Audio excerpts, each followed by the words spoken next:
Pero hablando precisamente de metas, la meta que tiene el gobierno de recaudo a través de los impuestos, pues es algo que está sobre la mesa, pero sobre todo sobre unos cambios en la declaración de renta para las empresas que se hicieron y que muchos están criticando, porque dicen, Sebastián, que esto es plata para hoy, pero hambre para mañana.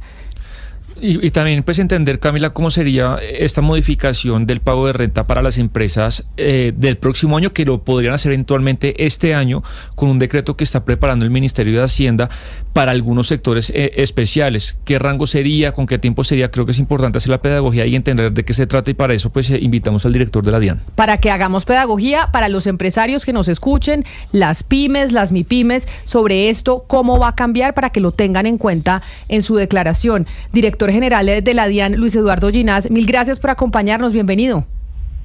Gracias, Camila, un abrazo para ti y para la mesa de trabajo. Doctor Ginás, háganos para dummies, una persona, haga de cuenta, Camila Zuluaga, que tiene una SAS, una empresa, ¿cómo le va a cambiar este tema de la declaración este año con el decreto que van a firmar? En realidad, Camila, la modificación se va a hacer en las tarifas de retención en la fuente y de autorretención, ¿no? Es decir, es un mecanismo que se va a hacer en el año 2025, pero tiene que ver con lo que se paga en el año 2026, con respecto al año gravable 2025.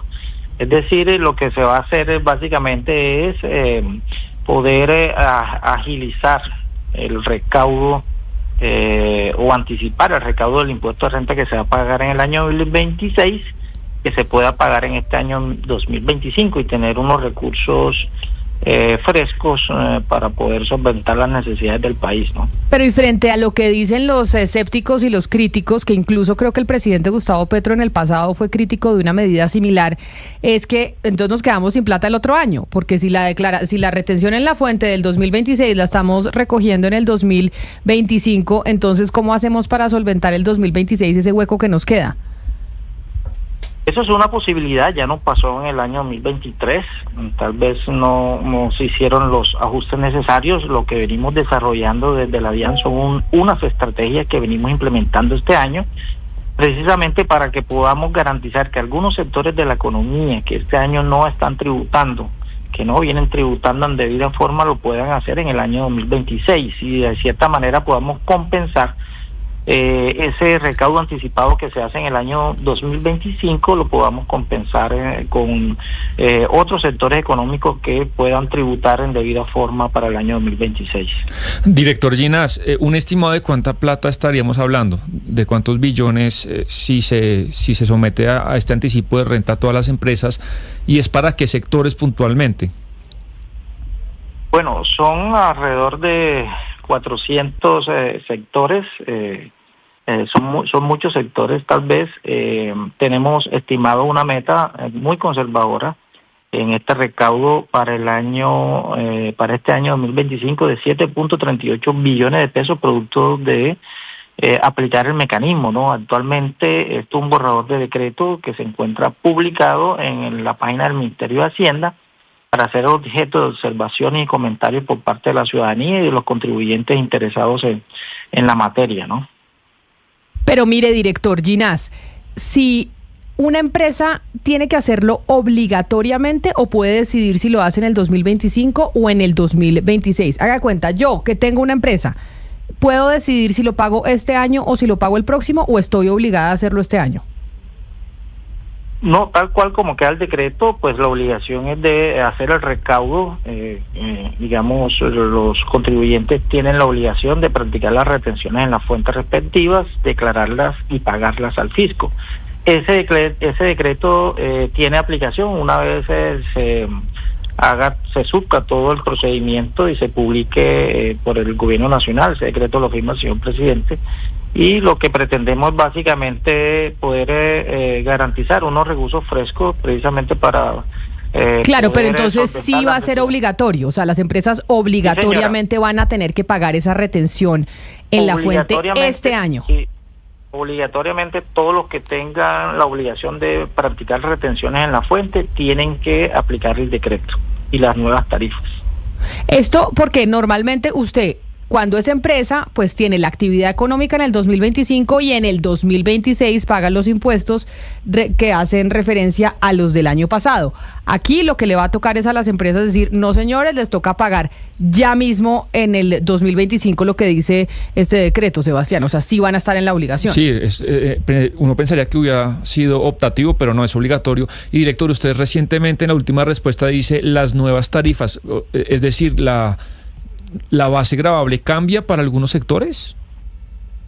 Sí, digamos que la base gravable para sectores de la economía en lo que tiene que ver con compra y venta de servicios varía, ¿no? Nosotros, por ejemplo, para servicios tenemos una base gravable de 4 VTs y eso es alrededor de unos 200.000 pesos, ¿no? Es decir, si usted compra servicios que antes o actualmente compra servicios por 200.000 pesos, usted practica una retención en la fuente dependiendo del servicio.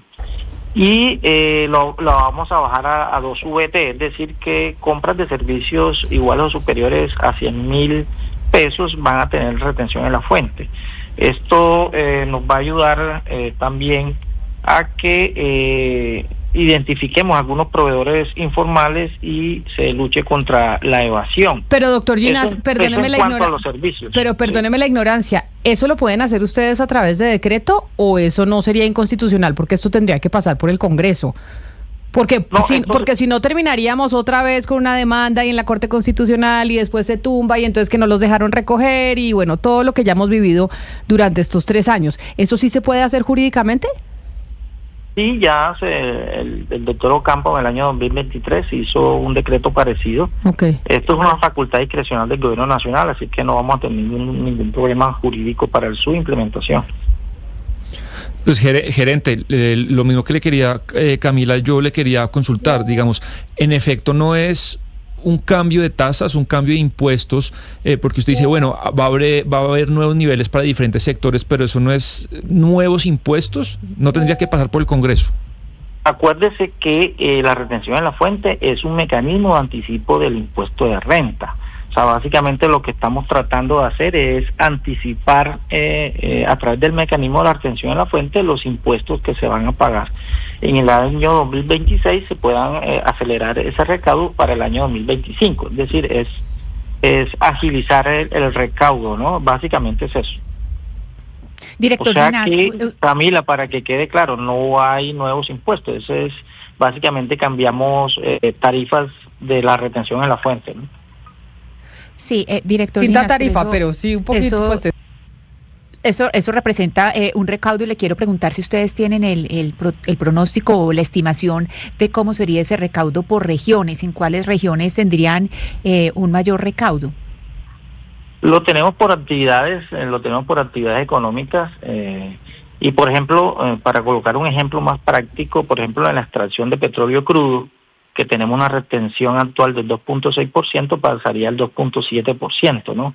Este tema del aumento de las tarifas lo hicimos con base en una analítica de datos, precisamente para no estresar más el mecanismo de la retención en la fuente, algunos sectores que efectivamente tienen estrechez fiscal.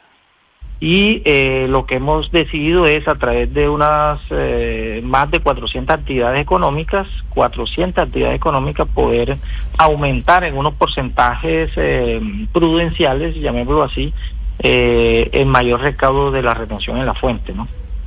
Director, ya describía muy bien Camila lo que muchos críticos han señalado y es que este decreto pues es pan para hoy, hambre para mañana. ¿Ustedes tienen algún plan para de pronto reponer estos recursos que van a ser inevitablemente pues necesitados en el 2026 por el nuevo gobierno, que en caso que sea de la misma línea del presidente Gustavo Petro, pues se va a ver en serios aprietos por este presupuesto? Miren, nosotros venimos haciendo unas acciones de control fiscal y aduanero en algunos sectores que actualmente no nos tributan como en debida forma, que son muy opacos para la administración tributaria, su control y pago de impuestos. Ese ejercicio que estamos haciendo, que lo hemos llamado 10 estrategias para poder impactar algunos sectores de la economía, nos va a poder generar en el corto y mediano plazo unos recursos importantes que creemos nosotros puedan suplir este recaudo que se está anticipando para el año gravable 2025.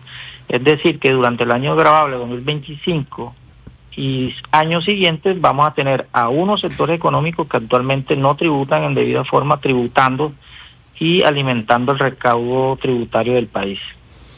Sí, y uno entiende, doctor Ginás, que esto es porque falta plata, es decir, hay poca plata en las arcas del Estado y se tienen que hacer estos movimientos con decretos y demás. Pero aquí la pregunta de fondo es, ¿qué está haciendo el Estado, o en este caso el gobierno de Gustavo Petro, para mejorar el recaudo? Porque entiendo yo, usted me corregirá, que en febrero, por ejemplo, se recaudó 50 billones cuando se esperaban 300. Entonces, más allá de estas decisiones cosméticas, pues realmente no está teniendo un resultado todo el tema de recaudo de impuestos en el país. Bueno, quiero decirle que el recaudo a marzo de 2025, el recaudo bruto, teníamos una meta de 71.015.000 millones de pesos y pudimos recaudar durante ese trimestre, primer trimestre del año 2025, unos 72.140.000 millones de pesos, es decir, 1.125.000 millones de pesos por encima de la meta programada por el plan financiero del Ministerio de Hacienda. Eso significa que con respecto al año 2024 tuvimos un incremento del 6.8% sobre el recaudo del 2024, es decir, que venimos cumpliendo la meta de recaudo en el primer trimestre de 2025 en un 101.6%. Es decir, nosotros venimos, la DIAN viene trabajando, viene haciendo unas acciones de control.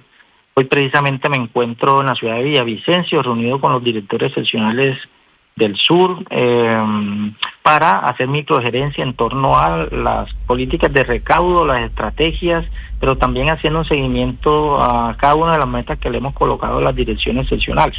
O sea, venimos trabajando con todos los servidores de la DIAN a pesar de las vicisitudes y las distancias que pueden existir en los diferentes territorios del país. Venimos trabajando con cada uno de los directores seccionales para cumplir, venimos cumpliendo. Creemos que la meta en abril la vamos a cumplir, tal cual como viene el recaudo en abril. Creemos que vamos a estar por encima de la meta de recaudo, así que son buenas noticias para el país. Es un mensaje que garantiza la sostenibilidad fiscal. Queremos que en la medida que la economía del país venga creciendo, así también va a ser el recaudo. Así que el mensaje que debe salir hoy aquí a los medios es que estamos trabajando duro para cumplir las metas de recaudo y el gobierno nacional ha sido muy juicioso también en el establecimiento de estas metas, ¿no? Pues doctor Ginás, Luis Eduardo Ginás, director de la DIAN, gracias por ayudarnos a hacer pedagogía. Sé que falta mucha más por hacer porque varios empresarios se están preguntando, bueno, con este decreto, ¿cómo va a ser el cambio y cómo me va a tocar hacer los pagos en este 2025? Gracias por haber estado aquí en los micrófonos de Blue Radio. Feliz Semana Santa. Gracias, igualmente para todos ustedes. Un abrazo, muchas gracias.